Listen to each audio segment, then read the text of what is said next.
Hello everyone, welcome to this video. आज की इस वीडियो में हम शुरू करेंगे क्लास 10th का chapter number 1 real numbers. Real numbers क्या होते हैं? ये कॉम्बिनेशन होता है natural number, whole number, integers, rational, irrational, मतलब इसके अंदर सबके सब नंबर काउंट होते हैं, वो होते हैं रियल नंबर्स। सो इस चैप्टर के अंदर हम सबसे पहली टर्म को समझते हैं लेमा। लेमा क्या होता है? A lemma is a proven statement used for proving another statement। Lemma क्या होता है? पहले से एक प्रूवन स्टेटमेंट है, प्रूव करके हम एक स्टेटमेंट दे दी, उसका यूज़ करके हम किसी दूसरी स्टेटमेंट को प्रूव करेंगे, वही लेमा होता है। जैसे हमने मान लिया, ये हमें पता है भी 3 + 3 = 6 होता है, ये एक प्रूवन स्टेटमेंट है। अब हम क्या प्रूव कर सकते हैं? 6 - 3 = 3, इसका यूज़ करके ये प्रूव कर सकते हैं। सो ये क्या हो जाएगा? लेमा हो जाएगा। एक और एग्जांपल ले लिया, जैसे हम बचपन से पढ़ते आ रहे हैं, the sun rise in the east. इसका यूज़ करके हमें पता है भी सन ईस्ट में राइज करता है। सो इसका यूज़ करके हम क्या प्रूव कर सकते हैं? The sun sets in the west. पहली स्टेटमेंट का यूज़ करके सेकंड को हम प्रूव कर सकते हैं। सो यही लेमा होता है। इसके बाद सेकंड टर्म क्या है? एल्गोरिदम। एल्गोरिदम क्या होता है? It is a series of well defined steps. इसके अंदर स्टेप्स की सीरीज होती है जो हमें डिफाइंड होती है, which gives A procedure for solving A type of problem.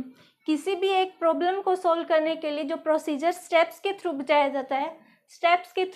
जाता है उसी को एल्गोरिदम बोलते हैं। आती है इसकी थ्योरम 1.1। ये थ्योरम क्या है? Euclid's division lemma. लेमा का मतलब एक प्रूवन स्टेटमेंट है, इसका यूज़ करके हम किसी और स्टेटमेंट को प्रूव कर सकते हैं। ये तो हो गया लेमा।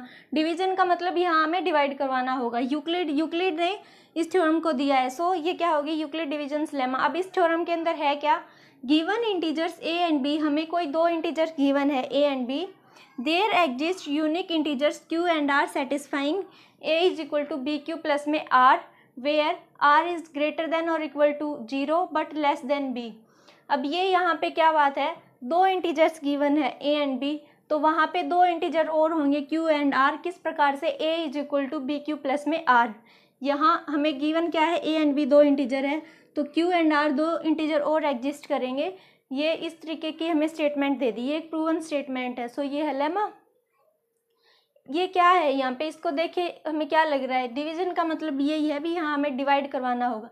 ये कुछ भी नहीं। देखिए, जब हम डिवाइड करवाते हैं तो यहाँ क्या होता है? डिवाइजर जो डिवाइड करता है ये होता है डिविडेंड, मतलब जिसको डिवाइड किया जाता है। ये होता है क्वोशंट, एंड यहाँ पे बचता है रिमाइंडर। तो ये जो लिखी हुई है स्टेटमेंट, ये और कुछ नहीं, बस यही है भी जो डिविडेंड होगा वो किसके इक्वल होगा? डिवाइजर इनटू में क्वोशंट प्लस में रिमाइंडर। यही बात कही गई है यहाँ पे। ए होगा वो डिविडेंड होगा, बी होगा वो डिवाइजर होगा, क्यू होगा वो क्वोशंट होगा, और आर होगा वो रिमाइंडर होगा। मान लिया हमें डिवाइड करवाना है 14 को 3 से, तो हम कैसे डिवाइड करवाएंगे? 3 × 4 = 12, दो रिमाइंडर रह गया। तो यहाँ पे अब हमें इसको इस फॉर्म में लिखना होगा, तो कैसे लिखेंगे? 14 = 3 × 4 प्लस में 2। ये आ गई। यहाँ देखिए, अब ए क्या हो गया? 14, बी क्या हो गया? 3, क्यू क्या हो गया? 4, एंड आर क्या हो गया? 2। अब यही बात कही गई ऐसे इस प्रकार से, मतलब यहाँ और कुछ भी नहीं है, सिर्फ डिवीजन करवाना है। डिवीजन वाले फॉर्म को इस कोडेड फॉर्म में लिख दिया, ये स्टेटमेंट के रूप में आ गया। तो यहाँ पे देखिए दूसरी बात क्या कही गई है? आर है, उसकी वैल्यू या तो 0 से बड़ी है या 0 के इक्वल है, बट आर की वैल्यू बी से छोटी है, बी से कम है। जो रिमाइंडर है यहाँ इसकी वैल्यू आ रही है 0, 1, 2, यानी कि इस बी से छोटा है, इस बी से जो रिमाइंडर आएगा वो छोटा है। बस यही गई है इस थ्योरम 1.1 के अंदर। है Euclid division algorithm. Euclid division algorithm क्या होता है? जो हमने अभी थ्योरम की है यूक्लिड डिवीजन लेमा, उसी को स्टेप बाय स्टेप यूज करना है, वही है यूक्लिड डिवीजन एल्गोरिदम। कहाँ यूज करना होगा? To obtain HCF of 2 positive numbers. जब हमें 2 पॉजिटिव नंबर का HCF निकालना होगा तो हम यूक्लिड डिवीजन एल्गोरिदम लगाएंगे। तो क्या होगा? से C एंड D, दो इंटीजर ले लिए हमने C एंड D, इनका हमें HCF निकालना है। With c is greater than d, मतलब इनमें से ये बड़ा है एंड डी छोटा है। अब हमें स्टेप फॉलो करने हैं इनका एचसीएफ निकालने के लिए। क्या करना होगा, अप्लाई यूक्लिड डिवीजन लेमा, जो हमने अभी थ्योरम 1.1 की है उसी को अप्लाई करना है टू सी एंड डी, इन दोनों नंबर्स पे, such that c is equal to d q plus में आर। यही तो हमने अभी थोड़ी देर पहले किया था यूक्लिड डिवीजन लेमा, ये यहाँ अप्लाई कर देना है। अब आगे हमें क्या चेक करना है, अगर हमारा रिमाइंडर इसमें अप्लाई करने के बाद 0 आ जाता है तो ये जो डी होगा, ये जो स्मॉलर नंबर होगा वही इन दोनों नंबर्स का एचसीएफ होगा। अगर इसमें रिमाइंडर 0 नहीं आता है तो हम इस प्रोसेस को तब तक अप्लाई करते रहेंगे जब तक कि रिमाइंडर 0 नहीं आ जाए।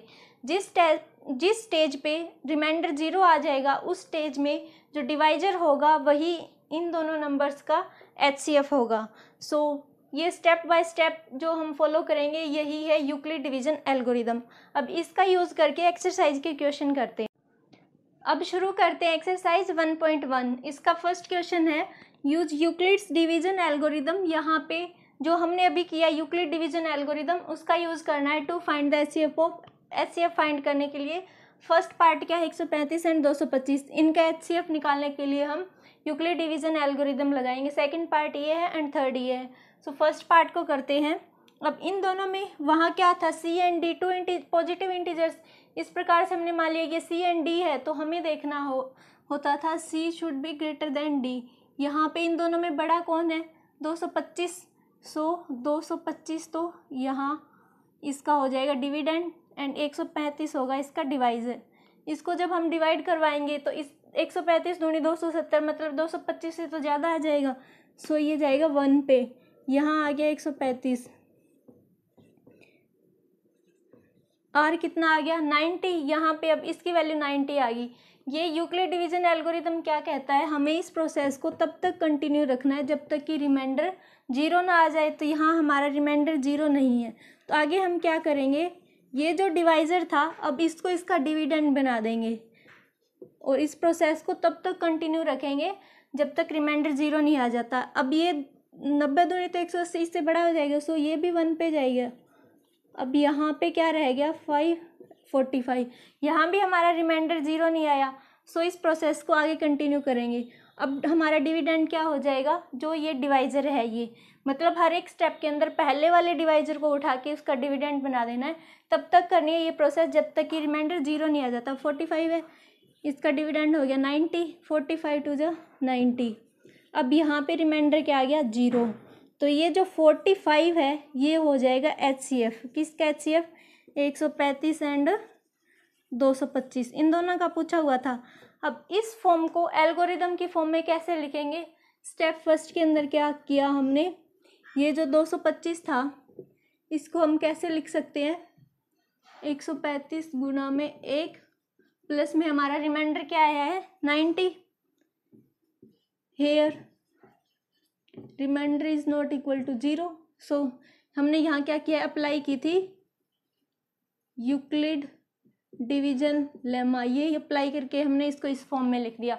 यहाँ हमारा रिमाइंडर 0 नहीं आया। सो आगे क्या किया हमने, स्टेप 2 के अंदर ये जो है 135 इसको हमने लिख दिया 90 इंटू में 1 प्लस में हमारे यहाँ पे रिमाइंडर क्या रह गया था 45। यहाँ भी हमने यही यूक्लिड डिवीजन लेमा लगा दिया था। यूक्लिड डिवीजन लेमा लगाने के बाद इसको इस फॉर्म में लिख दिया। यहाँ भी हमारा रिमाइंडर 0 नहीं आया तो आगे हम फिर से लगाएंगे यूक्लिड डिवीजन लेमा। इस बार क्या किया, 90 इज इक्वल टू, इस 90 को कैसे लिख दिया 45 इंटू में 2 प्लस में 0। यहाँ पे हमारा क्या आ गया, रिमाइंडर 0 आ गया। सो ये जो 45 है, 45 इज एचसीएफ ऑफ 135 एंड 225, इन दोनों का एचसीएफ 45 आ गया। मतलब हमने इस प्रोसेस को तब तक कंटिन्यू रखा जब तक कि रिमाइंडर 0 नहीं आया। जब रिमाइंडर 0 आ गया तो ये जो डिवाइजर था यही इन दोनों का एचसीएफ हो गया। सो आगे जो ये सेकंड पार्ट है एंड थर्ड पार्ट है इनको आप इसी प्रकार से डिवाइड करवा के खुद से कर लेना। जो स्टेप्स आए उनको इस एल्गोरिदम की फॉर्म में लिख लेना। ये हो गया फर्स्ट क्वेश्चन। अब करते हैं इसका सेकंड क्वेश्चन। नेक्स्ट है एक्सरसाइज 1.1 का सेकंड क्वेश्चन। सेकंड क्वेश्चन क्या है, so that any positive odd integer any positive odd integer is of the form 6q plus में 1 और 6q प्लस 3 और 6q प्लस में 5। कोई भी ओड इंटीजर है पॉजिटिव, उसको हमें 6q प्लस 1, 6q प्लस 3 और 6q प्लस 5 इस फॉर्म में वो लिखा जा सकता है। ये हमें प्रूव करके दिखाना है। Where q is some integer, यहाँ पे q कोई इंटीजर है। सो ये देखिए, ये हमें दिख रहा है 6q प्लस में 1, ये किस फॉर्म में हो सकता है? bq प्लस में r, ये इस प्रकार से नहीं हो सकता। यहाँ r की वैल्यू 1 है, b की वैल्यू 6 है। इसको यूक्लिड डिवीजन लेमा की फॉर्म में लिखे तो a is equal to b q plus में r, इस प्रकार से लिख सकते हैं। सो हम इस क्वेश्चन को सॉल्व करने के लिए क्या करेंगे? Let a be any integer, a को हमने कोई इंटीजर ले लिया and b is equal to 6। हमने ये दो वैल्यू हमारी तरफ से ले ली, भी a कोई इंटीजर है एंड b 6 है। तो आगे bye using Euclid division lemma, Euclid division lemma का यूज़ करके इसको हम किस फॉर्म में लिख सकते हैं? a is equal to 6q plus में r, यूक्लिड डिवीजन लेमा की फॉर्म में ये आ सकता है। सो अब इसको देखें, a is equal to 6q plus में r, यहाँ इसको देख के क्या पता लग गया हमें? हम लिख लेते हैं पॉसिबल वैल्यूज ऑफ r। अब r की पॉसिबल वैल्यूज क्या हो सकती है?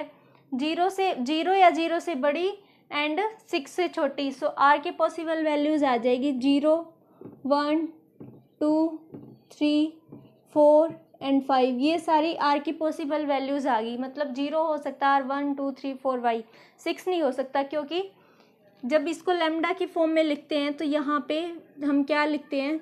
0 से ग्रेटर होगा या 0 के इक्वल होगा, बट b जो होता है, b हमने यहाँ पे 6 लिया है तो उससे लेस आएगा। सो इसी के अकॉर्डिंग हमने यहाँ पे r की पॉसिबल वैल्यूज लिख ली।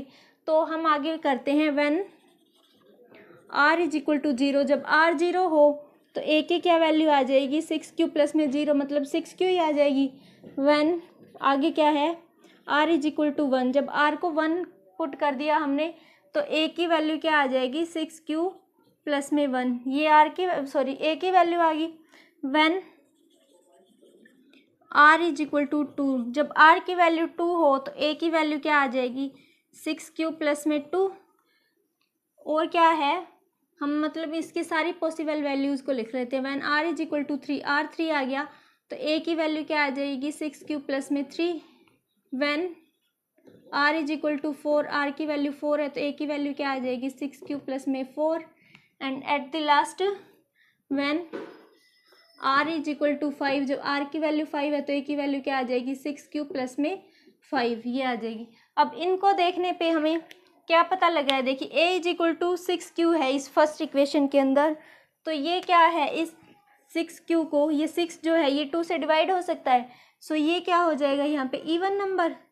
ये थी इक्वेशन फर्स्ट, ये तो इवन है। अब सेकंड को देखते हैं, 6q प्लस में 1, ये तो इवन है, बट यहाँ रिमाइंडर 1 रह जाएगा जब हम इसको 2 से डिवाइड करवाएंगे तो ये क्या हो जाएगा? ओड हो जाएगा। ये है इक्वेशन सेकंड।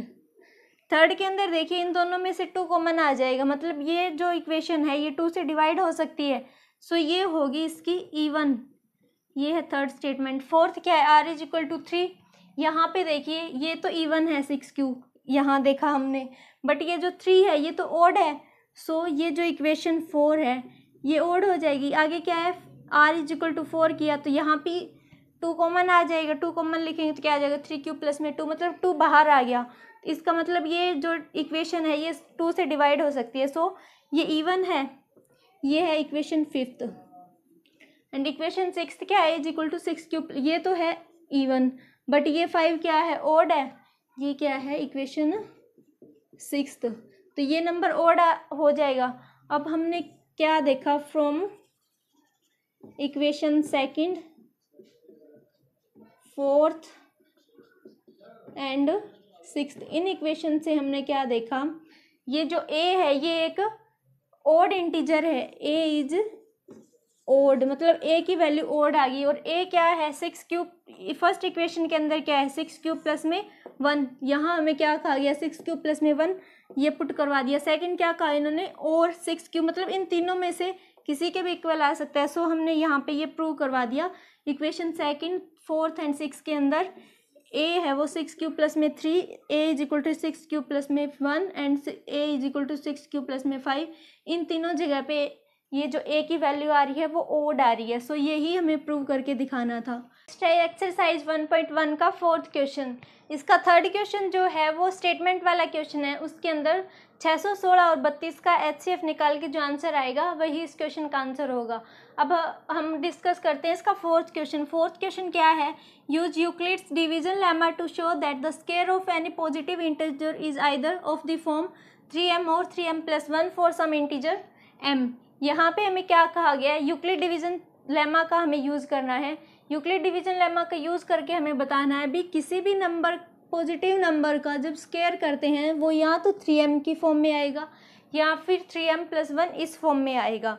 तो यहाँ जो हमने किया है अभी सेकंड क्वेश्चन, उसी की तरह इस फोर्थ क्वेश्चन को करना होगा। सेकंड क्वेश्चन के अंदर हमने क्या देखा था? अभी यहाँ पे इसको क्या लिख सकते हैं? BQ प्लस में R की फॉर्म में ये ए के इक्वल आ जाएगा। सो उसी तरीके से हम मान लेते हैं let a be any positive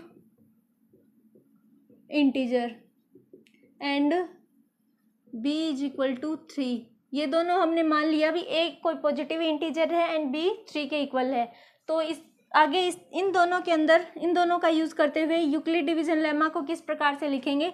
A is equal to 3Q plus में R। यूक्लिड डिवीजन लेमा की फॉर्म में इन दोनों को लिख दिया, ये इस फॉर्म में आ गया। अब यूक्लिड डिवीजन लेमा की कंडीशन क्या होती है?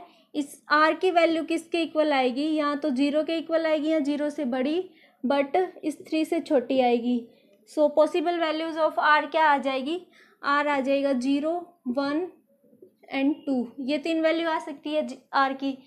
आगे हम इसको पुट करवाते हैं। When R is equal to 0, जब R 0 है तो A की वैल्यू क्या आ गई? 3Q आ गई। प्लस में 0 हमें अब लिखने की जरूरत नहीं है। सो ये हो गया A is equal to 3Q। अब हमें यहाँ क्या कहा गया? इसका करवाना है हमें स्क्वायर करवाएंगे तो A square is equal to 3 का स्क्वायर इंटू Q का square. So A square is equal to, हमने 3 को तो बाहर कॉमन ले लिया, अंदर क्या रह गया? 3Q square. अब इस A स्क्वायर को हम क्या लिख सकते हैं? 3m, where m is equal to 3Q square. इस A स्क्वायर को हमने 3m की फॉर्म में लिख दिया है। इस m की वैल्यू 3Q स्क्वायर है। अब आगे ये तो हो गया जब R की वैल्यू 0 है। अब आगे लेते हैं when R is equal to 1। R की वैल्यू 1 होगी तो ये यूक्लिड डिवीजन लेमा क्या आएगा? A is equal to 3Q plus में 1 ये आएगा। अब हमें इसका क्या प्रूव करवाना है? स्क्वायर। तो इसको बाय स्क्वेयरिंग बोथ साइड, जब दोनों साइड स्क्वेयर करवा देंगे तो क्या आ जाएगा? A square is equal to 3Q plus में 1 होल का स्क्वायर। अब यहाँ पे कौन सी आइडेंटिटी लग जाएगी? A प्लस बी का होल स्क्वायर वाली। तो A प्लस बी का होल स्क्वायर हो तो इसको कैसे लिखते हैं? A square plus b square plus में 2AB, इस फॉर्म में लिखते हैं। तो इसका यूज़ करके यहाँ अप्लाई करेंगे तो A स्क्वायर की वैल्यू किसके इक्वल आ जाएगी? 3 का स्क्वायर Q का स्क्वायर, ये हो गया, प्लस में 1 का स्क्वायर प्लस में 2 इंटू 3Q इंटू में 1। सो यहाँ से आगे लिखते हैं A स्क्वायर की वैल्यू क्या आ गई? A स्क्वायर आ गया 3 इंटू में 3Q का स्क्वायर प्लस में 6Q प्लस में 1, ये आ गई इसकी वैल्यू। यहाँ से देखिए हमें क्या प्रूव करवाना है? +1, मतलब इस 1 को तो हम अलग लिख देते हैं। अब इस पूरी के अंदर से हम 3 को कॉमन ले लेते हैं क्योंकि हमें बाहर क्या लेके आना है? 3। सो A स्क्वायर की वैल्यू किसके इक्वल आ गई? 3 को हमने कॉमन लिया तो अंदर क्या रह जाएगा? 3Q स्क्वायर प्लस में 6 था, इसमें से 3 कॉमन आ गया तो 2Q प्लस में 1। अब ये किसके फॉर्म में आ गया? 3m+1 की फॉर्म में नहीं आ गया। इसको हम लिख देंगे A square is equal to 3m plus में 1, where m is equal to, m की क्या वैल्यू है? 3Q स्क्वायर प्लस में 2Q। ये होगी हमारी इक्वेशन नंबर सेकंड। ये थी इक्वेशन फर्स्ट। ये दो इक्वेशन होगी। अब आगे क्या पुट करवाएंगे? जब R की वैल्यू 2 हो, जब R की वैल्यू 2 हो तो उसको कैसे करेंगे देखिए, थर्ड में पुट करवाएंगे जब r की वैल्यू 2 हो। तो यहाँ से a की वैल्यू क्या आ जाएगी, जब r की वैल्यू 2 हो तो a आ जाएगा 3q प्लस में 2, ये वैल्यू आ गई। अब इसका क्या करवाएंगे, स्क्वायर करवाएंगे, क्योंकि यहाँ पे हमें स्क्वायर को शो करके दिखाना है। सो जब बोथ साइड स्क्वायर करवा देंगे, बोथ साइड जब स्क्वायर करवा देंगे तो ए स्क्वायर की वैल्यू किसके इक्वल आ जाएगी, 3q प्लस में 2 इसका होल स्क्वायर। अब इसके ऊपर कौन सी प्रॉपर्टी लगेगी, ये वाली। सो A square is equal to क्या आ जाएगा, 9q स्क्वायर प्लस में 4 प्लस में 12q, ये वैल्यू आ जाएगी। अब देखिए यहाँ हमें अगर ये होता 3m प्लस में 4, ये प्रूव करना होता तो इस 4 को हम अलग से लिख सकते थे, बट यहाँ हमें किसके इक्वल प्रूव कर, ये क्या है 3m प्लस 1 प्रूव करवाना है, तो यहाँ पे हम 1 को अलग से लिख लेंगे। So A square is equal to 9q square plus में 12q प्लस में 3 प्लस में 1, इस 4 को हमने 3 प्लस 1 इस फॉर्म में लिख लिया। सो हमारा 1 तो अलग से आ गया। अब ये जो वैल्यू है इसमें से 3 कॉमन आ सकता है, तो आगे हम लिख देंगे A square is equal to 3 common लिया तो यहाँ क्या रह गया 3q स्क्वायर प्लस में यहाँ से 3 लिया तो 4q प्लस में 1, और ये है बाहर 1। अब ये किसकी फॉर्म में आ गया, a square is equal to 3m plus 1 इस फॉर्म में नहीं आ गया। यहाँ पे वेयर ये लिख देंगे, where m is equal to, यहाँ m हमारा क्या है 3q स्क्वायर प्लस में 4q प्लस में 1। सो ये होगी इक्वेशन नंबर 3। अब हमने क्या देखा from equation first, equation second and equation third. यहाँ से हमने क्या देखा, जो ए स्क्वायर की वैल्यू है, मतलब इंटीजर, हमने ये इंटीजर लिया था कोई पॉजिटिव इंटीजर, इसका जब हमने स्क्वायर करवाया तो वो यहाँ तो 3m की फॉर्म में आ रहा है, या फिर 3m प्लस 1 इस फॉर्म में आ रहा है, और यही स्टेटमेंट ने कहा था भी ये प्रूव करके दिखाना है। सो आगे हम लिख देंगे from equation first, second and third. यहाँ से हमने क्या क्या देखा कि the square of any positive integer is either in the form, मतलब ये पूरी स्टेटमेंट इसके बाद में लिखनी है, तब हो जाएगा ये क्वेश्चन नंबर 4 कंप्लीट। सो अब इसके बाद में करते हैं हम फिफ्थ क्वेश्चन, एक्सरसाइज 1.1 का फिफ्थ क्वेश्चन। फिफ्थ क्वेश्चन के अंदर क्या है, use Euclid division lemma to show that, Euclid division lemma का यूज करके शो करवाना है that cube of any positive integer, किसी भी पॉजिटिव इंटीजर का क्यूब वो किसके इक्वल होगा, is of the form 9m plus 1 और 9m प्लस 8। क्यूब आएगा जो वो इस फॉर्म में आएगा। हमने देखिए फोर्थ क्वेश्चन के अंदर क्या किया था, इनका स्क्वायर प्रूव करवाया था। अभी किसी पॉजिटिव इंटीजर का स्क्वायर है, वो जो आगे स्टेटमेंट दी हुई थी उसके इक्वल प्रूव करवाना था। सेकंड क्वेश्चन के अंदर हमने क्या किया, ना हमने क्यूब किया ना हमने स्क्वायर किया, but direct Euclid division lemma का यूज़ करके उसको प्रूव करवाया था। अब यहाँ देखिए यूक्लिड डिवीजन लेमा है, इसका मतलब किसकी फॉर्म में, a is equal to b q plus में r, इस फॉर्म में है। अब यहाँ पे देखिए, जब इससे पहले हम जो क्वेश्चन करते आए हैं उनके अंदर हमने जो यहाँ पे ये जो नंबर था m के साथ, इसको तो हमने क्या मान लिया था, b मान लिया था, और a को कोई भी पॉजिटिव इंटीजर माना था। बट इस क्वेश्चन के अंदर अगर हम देखें तो हमें क्या प्रूव करवाना है, क्यूब, वो भी किसका, अगर हम 9 लेंगे तो 9 का क्यूब क्या आ जाएगा 729। अब ये 9 है, ये किससे डिवाइड हो जाता है, 3 से डिवाइड हो जाता है। अगर हम 3 का क्यूब करें तो वो क्या आ जाता है 27। अब इस 27 को हम क्या लिख सकते हैं, 9 इंटू 3 ये लिख सकते हैं, मतलब इस 3 का क्यूब ले रहे हैं, वो भी 9 इंटू m की फॉर्म में आ रहा है। सो हम इस क्वेश्चन को इजीली सॉल्व करने के लिए यहाँ पे b की जो वैल्यू है वो 9 नहीं लेंगे, यहाँ हम b की वैल्यू 3 लेंगे। मान लिया हम अगर b की वैल्यू को 9 ले लें तो हमारी r की वैल्यू क्या आएगी, पॉसिबल वैल्यूज ऑफ r 0 1 2 3 4 5 6 7 8, मतलब ये सारी वैल्यूज r की आ जाएगी। तो इन सब में से हर एक को ले लेके जब हम इनका क्यूब मतलब क्यूब निकालेंगे तो ये क्वेश्चन कितना बड़ा हो जाएगा। हमें अच्छे से पता है भी 3 जो है वो 9 को डिवाइड करवाता है। सो इसीलिए हम यहाँ पे b की वैल्यू को 3 लेंगे अपनी इजी सिंप्लीफिकेशन के लिए। इसको तो हमने कर दिया इरेज। अब देखिए इसको लिखवाते हैं हम, let a be any positive integer, a को हमने कोई पॉजिटिव इंटीजर ले लिया and b is equal to 3, ये हमने मान लिया। तो by using Euclid division lemma, इसका यूज़ करते हुए ए को क्या लिख सकते हैं हम 3q प्लस में आर, वेयर आर की वैल्यू, वेयर आर क्या होगा, आर की वैल्यू 0 से तो बड़ी या 0 के इक्वल होगी, लेस देन 3 होगी। So possible values of r क्या आ गई, आर की वैल्यू एक तो 0 आ जाएगी, एक 1 एक 2। अब यहाँ पे 0 1 एंड 2 इन तीनों को पुट करवा के क्यूब करवा के इस क्वेश्चन को प्रूव करेंगे। So when r is equal to 0, r 0 हो तो ए की वैल्यू क्या आ जाएगी 3q, प्लस में 0 लिखने का तो कोई मतलब नहीं बनता। सो ए इज इक्वल टू 3q। अब हमें क्या प्रूव करवाना है, क्यूब। सो क्यूब कर देंगे बोथ साइड, क्यूब करने पे क्या आ गया a cube is equal to 3 का क्यूब इंटू क्यू का cube, a cube is equal to, अब यहाँ से हम 3 को 9 को अगर हम कॉमन ले तो अंदर क्या रह जाएगा 3q का क्यूब, यहाँ से ए क्यूब को हम लिख देंगे 9m की फॉर्म में, where m is equal to 3q cube, ये है m की वैल्यू। सो ये क्या आ गया 9m के इक्वल प्रूव हो गया ए क्यूब। अब सेकंड पार्ट के अंदर हम क्या करेंगे, सॉरी सेकंड स्टेप के अंदर हम क्या करेंगे, when r is equal to 1, जब r की वैल्यू 1 हो तो a क्या आ जाएगा 3q प्लस में 1। अब इस ये स्टेटमेंट आ गई। अब इसका क्या करवाएंगे, क्यूब करवाएंगे, क्योंकि क्यूब का ही तो हमें प्रूव करके दिखाना है।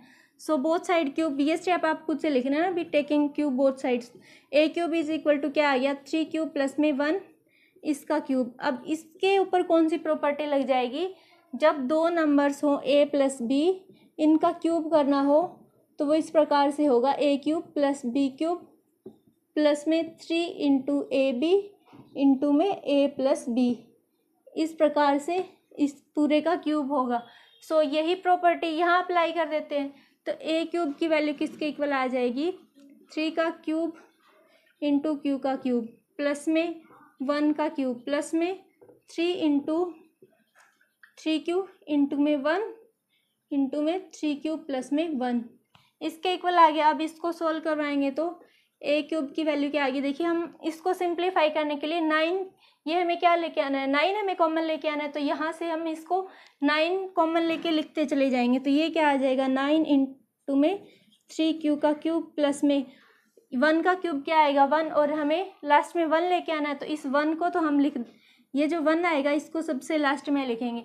इसको सॉल्व करवाएंगे तो ये क्या आ जाएगा 9q इंटू में क्या आ गया 3q प्लस में 1, ये वैल्यू आ गई, और आगे क्या आ गया प्लस में 1, ये वैल्यू आ गई। अब इसमें से देखिए अगर हम 9 को कॉमन ले लेंगे तो वैल्यू क्या रह जाएगी a cube is equal to 9 को कॉमन लिया तो अंदर क्या रह गया 3q का क्यूब प्लस में 3q प्लस 3q का स्क्वायर प्लस में q, और ये बाहर था 1।